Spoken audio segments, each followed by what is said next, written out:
Hello friends, this is Archana here. आपका अपने YouTube channel primary का टीचर में बहुत बहुत स्वागत है। फ्रेंड्स, आज है 30 अक्टूबर और 30 अक्टूबर से करंट अफेयर से रिलेटेड जो भी इंपॉर्टेंट क्वेश्चन बनेंगे वो आज हम इस वीडियो में डिस्कस करेंगे। तो चलिए फ्रेंड्स, शुरू करते हैं। हमारा पहला क्वेश्चन है, हाल ही में विश्व सोराइसिस दिवस जो है वो कब मनाया गया?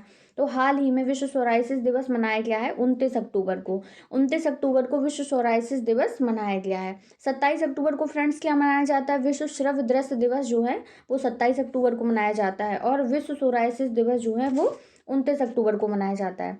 अगला क्वेश्चन है हमारा, हाल ही में कोटे डी आइवर गणराज्य में भारत के राजदूत नियुक्त हुए हैं। तो किसको नियुक्त किया गया है? राजेश रंजन जी को। राजेश रंजन जी को कोटे डी आइवर गणराज्य में भारत के राजदूत के रूप में नियुक्त किया गया है। हमारा अगला क्वेश्चन है, हाल ही में किस राज्य के प्रख्यात कलाकार नील पवन बरुआ का निधन हुआ है? तो किस राज्य के हैं फ्रेंड्स? ये असम राज्य के हैं और जिनका हाल ही में अभी निधन हो गया है। इसके बाद बात की जाए असम के बारे में कुछ एडिशनल फैक्ट की, तो असम में ट्रीज बियॉन्ड फेस्टिवल कार्यक्रम जो है वो असम का एक प्रमुख त्यौहार है। इसके अलावा कटी बिहू त्यौहार जो है वो भी असम राज्य से संबंधित है।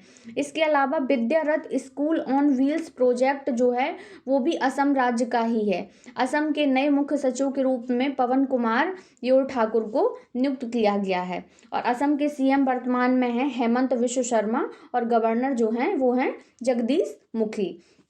कुछ और एडिशनल फैक्ट की बात की जाए स्टैटिक जीके के बेस पर, तो जो काजीरंगा नेशनल पार्क है वो असम में है और ये एक सींग वाले गैंडों के लिए फेमस है। और काजीरंगा नेशनल पार्क जो है वो सैटेलाइट फ़ोन से कनेक्ट हो चुका है। ये अभी का रिसेंट करंट है कि कौन सा नेशनल पार्क जो है वो सैटेलाइट फ़ोन से कनेक्ट हो चुका है। तो कौन सा है फ्रेंड्स? Kaziranga national park.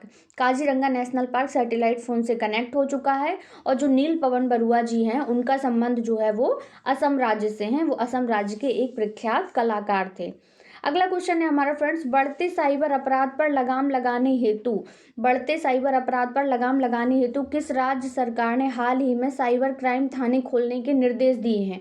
तो कौन सा राज्य फ्रेंड्स? उत्तर प्रदेश। उत्तर प्रदेश राज्य सरकार ने साइबर अपराधों पर लगाम लगाने के लिए प्रत्येक जिले में 18 मंडल है उत्तर प्रदेश में और 18 मंडल के प्रत्येक जिले में साइबर क्राइम थाने खोलने के निर्देश दिए हैं।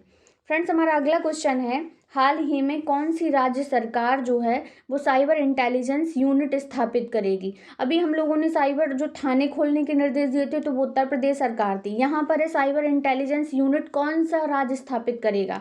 तो कौन सा है फ्रेंड्स? महाराष्ट्र।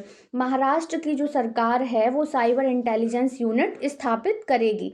बात की जाए महाराष्ट्र की, तो महाराष्ट्र के वर्तमान में सीएम है एकनाथ शिंदे और गवर्नर है भगत सिंह कोश्यारी। इसके अलावा महाराष्ट्र के बारे में जो करंट से रिलेटेड मुद्दे हैं अभी उनके बारे में जानते हैं। तो वंदे मातरम जो पहल है उसकी शुरुआत भी फ्रेंड्स महाराष्ट्र में हुई है। किस पहल की? वंदे मातरम पहल की शुरुआत महाराष्ट्र में हुई है और महाराष्ट्र में नीति आयोग जैसी एक संस्था स्थापित करने का निर्णय लिया गया है कि महाराष्ट्र जैसे हमारी केंद्र सरकार जो है उन्होंने नीति आयोग का गठन किया, उसी प्रकार राज्य सरकार महाराष्ट्र के द्वारा एक नीति आयोग जैसी ही संस्था की स्थापना करने का निर्णय लिया गया है। इसके अलावा संपत्ति पंजीकरण है, तो संपत्ति पंजीकरण को डिजिटलाइज कराने वाला पहला राज्य भी फ्रेंड्स महाराष्ट्र ही है। कौन सा राज्य है? महाराष्ट्र जो है वो संपत्ति पंजीकरण को डिजिटलाइज कराने वाला पहला राज्य महाराष्ट्र बन गया है। इसके अलावा मारबत उत्सव जो है वो किस राज्य में मनाया जाता है? तो मारबत उत्सव जो है उसका संबंध भी महाराष्ट्र राज्य से ही है। और एक और एडिशनल फैक्ट फ्रेंड, देश की पहली electric double decker AC bus जो है वो मुंबई में ही शुरू हुई है। इसके अलावा दही हांडी जो खेल होता है, दही हांडी को खेल का दर्जा देने वाला पहला राज्य कौन सा बन गया फ्रेंड्स? महाराष्ट्र। महाराष्ट्र सरकार ने दही हांडी को खेल का दर्जा देने का निर्णय लिया है। तो ये सारे फ्रेंड फैक्ट जो हैं वो महाराष्ट्र राज्य से संबंधित हैं। फिलहाल इस क्वेश्चन का आंसर, साइबर इंटेलिजेंस यूनिट स्थापित करने का निर्णय किस राज्य सरकार ने लिया है? तो वो है महाराष्ट्र ने। इसके बाद हम लोग अगला क्वेश्चन देखते हैं, हाल ही में भारतीय वायुसेना के लिए C-295 ट्रांसपोर्ट एयरक्राफ्ट बनाने की जिम्मेदारी किस कंपनी को सौंपी गई है? तो किसको सौंपी गई है फ्रेंड्स? टाटा को। टाटा ग्रुप को जो है तो C-295 ट्रांसपोर्ट एयरक्राफ्ट बनाने की जिम्मेदारी सौंपी गई है। इसके अलावा इंडियन एयरक्राफ्ट के चीफ कौन है फ्रेंड्स? तो विवेक राम चौधरी जो हैं वो इंडियन एयरक्राफ्ट के चीफ हैं। फ्रेंड्स, हमारा अगला क्वेश्चन है, हाल ही में फ्रांस और भारत की वायुसेना, फ्रांस की और भारत की वायुसेना ने कहाँ पर संयुक्त अभ्यास शुरू किया है? तो कहाँ पर शुरू किया है फ्रेंड्स? जोधपुर में। हाल ही में भारत और फ्रांस के बीच कौन सा सैन्य अभ्यास है? तो ये गरुड़ जो संयुक्त अभ्यास है वो शुरू किया गया है। कहाँ पर शुरू किया गया है? ये जोधपुर में हाल ही में शुरू किया गया है। बात की जाए और अन्य अभ्यासों की जो फ्रांस के साथ हैं, तो एक डेजर्ट नाइट है। डेजर्ट नाइट जो है वो सैन्य अभ्यास भी जो है तो इसके साथ ही फ्रांस के साथ भारत ने शुरू किया है। भारत ने डेजर्ट नाइट जो है वो फ्रांस के साथ शुरू किया है। और एक हमारा और है संयुक्त सैन्य अभ्यास डेजर्ट ईगल। कौन सा? Desert eagle. उसको भारत ने यूके के साथ मिलकर शुरू किया है।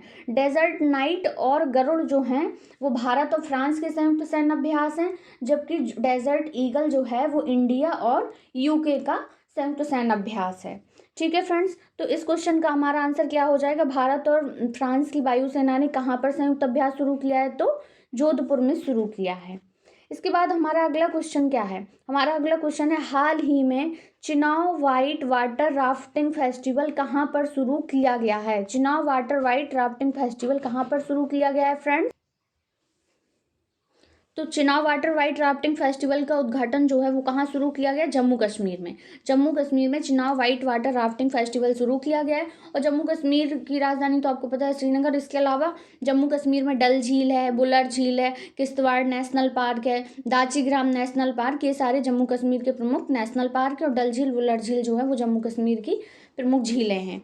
इसके अलावा हम लोग अगला क्वेश्चन देखते हैं, हाल ही में कौन सा देश भारत का कौन सा 7वें नंबर का सबसे बड़ा व्यापारिक साझेदार या व्यापारिक भागीदार बना है? तो कौन सा है फ्रेंड्स? रसिया है। रसिया जो है वो 7वें नंबर पे। तो पहला कौन सा है फ्रेंड्स? पहला जो है वो हमारा अमेरिका हो जाएगा और दूसरे नंबर पे हो जाएगा चाइना। तो पहला सबसे बड़ा व्यापारिक साझेदार बन गया है हमारा अमेरिका और दूसरा है चाइना। और रसिया का स्थान कौन सा है? 7वां जो है वो रसिया का स्थान है। फ्रेंड्स, हमारा अगला क्वेश्चन है, और हाँ एक और बात रसिया के बारे में कि जो रूस की राजधानी तो पता ही है सबको, और रूस की राजधानी मॉस्को है। और इसके अलावा रूस के राष्ट्रपति जो हैं वो व्लादिमीर पुतिन है। और व्लादिमीर पुतिन की जीवनी क्या है? Putin his life and times, written by किसके द्वारा लिखी गई है? फिलिप सॉर्ट के द्वारा। Putin his life and times जो है वो व्लादिमीर पुतिन की जीवनी है। और इसको किसके द्वारा लिखा गया है? फिलिप सॉर्ट के द्वारा इसको लिखा गया है। और रूस के बारे में एक बहुत इंपॉर्टेंट फैक्ट फ्रेंड्स, रूस ने 2024 के बाद अंतर्राष्ट्रीय अंतरिक्ष केंद्र छोड़ने का फैसला किया है कि 2024 के बाद अंतर्राष्ट्रीय केंद्र का हिस्सा रूस नहीं रहेगा। इसके अलावा रूस ने 2022 से भारत का सबसे बड़ा, अगर भारत का सबसे बड़ा डाई अमोनियम फॉस्फेट खाद की जो आपूर्तिकर्ता देश है तो वो कौन सा है फ्रेंड्स? रसिया है। भारत को सबसे ज़्यादा डाई अमोनियम फॉस्फेट खाद की आपूर्ति कौन सा देश करता है? कौन सा देश ने किया है 2022 में? तो वो रूस ने किया है। इसके बाद हम लोग अगला क्वेश्चन देखते हैं, हाल ही में केंद्रीय मंत्री सर्बानंद सोनोवाल ने कहाँ पर आयुष उत्सव का उद्घाटन किया है? तो आयुष उत्सव का उद्घाटन फ्रेंड्स किया है कश्मीर में। कहाँ पर किया है? कश्मीर में केंद्रीय मंत्री सर्बानंद सोनोवाल ने आयुष उत्सव का उद्घाटन किया है। इसके बाद हमारा अगला क्वेश्चन है, हाल ही में किस राज्य में दुनिया की सबसे विशाल शिव प्रतिमा का अनावरण किया गया है? तो अभी हाल ही में राजस्थान राज्य में, किस राज्य में फ्रेंड्स? राजस्थान राज्य में। और राजस्थान के नाथद्वारा में दुनिया के सबसे विशाल शिव प्रतिमा का अनावरण किया गया है।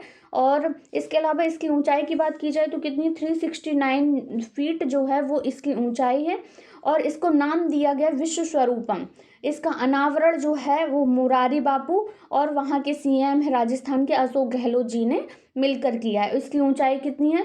369 फीट जो है वो इसकी ऊंचाई है। तो कहाँ पर दुनिया की सबसे विशाल प्रतिमा का अनावरण हुआ है? तो फ्रेंड्स राजस्थान में, राजस्थान के नाथद्वारा में हुआ है। इसके बाद हमारा अगला क्वेश्चन है, हाल ही में किस कंपनी ने भारत में वित्तीय सेवा कारोबार बंद किया है? तो कौन सी कंपनी फ्रेंड्स? शाओमी या जियोमी जिसको हम बोलते हैं, शाओमी या जियोमी, इस कंपनी ने भारत में वित्तीय सेवा कारोबार बंद करने का फैसला किया है। इसके बाद नेक्स्ट क्वेश्चन है हमारा, हाल ही में किस देश को नोबेल पुरस्कार समारोह में शामिल होने से प्रतिबंधित किया गया है? तो कौन सा देश है फ्रेंड्स? वर्तमान में ईरान को जो है, तो ईरान को नोबेल पुरस्कार समारोह में शामिल होने से प्रतिबंधित किया गया है। और बात की जाए इससे पहले कौन कौन से देश है जिनको प्रतिबंधित किया गया था? तो रूस और बेलारूस। रूस और बेलारूस दो ऐसे देश हैं जिनको नोबेल समारोह में शामिल होने से प्रतिबंधित किया गया था। और हाल ही में किसको किया गया है फ्रेंड्स? तो ईरान को किया गया है। इसके बाद हमारा लास्ट क्वेश्चन है, हाल ही में सरस फूड फेस्टिवल 2022 का उद्घाटन कहाँ पर किया गया? तो सरस फूड फेस्टिवल का हाल ही में उद्घाटन किया गया है नई दिल्ली में। सरस फूड फेस्टिवल का उद्घाटन 2022 सरस फूड फेस्टिवल का उद्घाटन जो है वो नई दिल्ली में किया गया है। तो ये थे हमारे आज के करंट अफेयर्स के मोस्ट इम्पॉर्टेंट क्वेश्चन, और इनका आप लोग अच्छे से रिवीजन करिएगा, पढ़ाई करिएगा। और ये सारे क्वेश्चन एग्जाम के पॉइंट ऑफ व्यू से बहुत इंपॉर्टेंट हैं। आजकल एग्जाम में भर भर के करंट पूछी जा रही है, तो इसीलिए आप लोग करंट अफेयर्स का डेली रिवीजन कीजिए। और ये छोटे छोटे वीडियोस के थ्रू मैं आप लोगों को करंट प्रोवाइड कराती रहूँगी। और अगर आपको वीडियो अच्छा लगता है तो वीडियो को लाइक करें, शेयर करें, सब्सक्राइब करें। Thank you so much guys.